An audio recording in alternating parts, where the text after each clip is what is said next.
See from Azimio Party.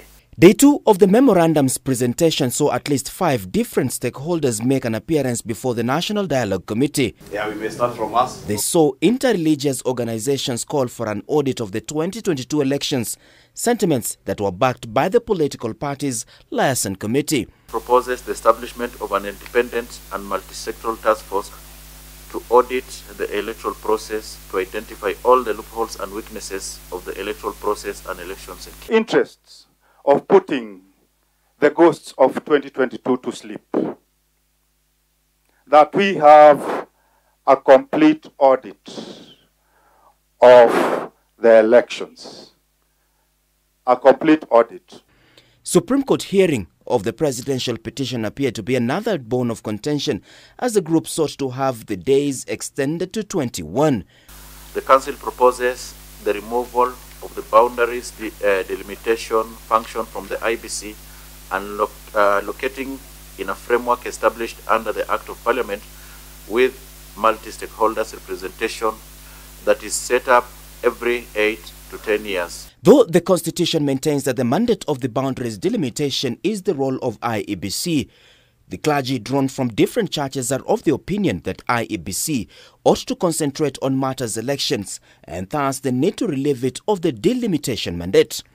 On matters party fidelity, the group opined that stringent measures ought to be put in place, including amending the Constitution to stop party hoppers and ensuring that they return to the ballot.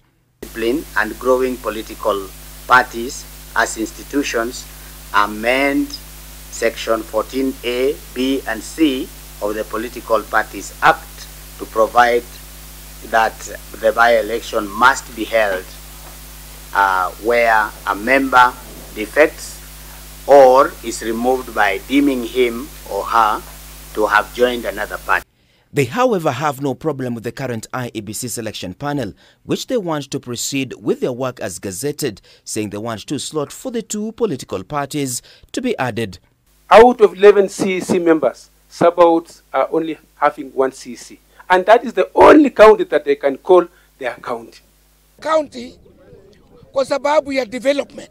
Si kwa sababu mwingine, kwa sababu hatupate development. On their part, the political parties' liaison committee differed with the clergy, proposing that the panel be dropped and instead the country adopts a situation where political parties and other bodies like Law Society of Kenya directly appoint commissioners. If we can have the committee to have 2 members, a man and a woman, to represent the 2 coalition parties, so that we can be 9. PPLC in its proposals is also keen to have the powers of IEBC CEO trimmed and roles of the commissioners clearly defined as opposed to the boardroom arrangements.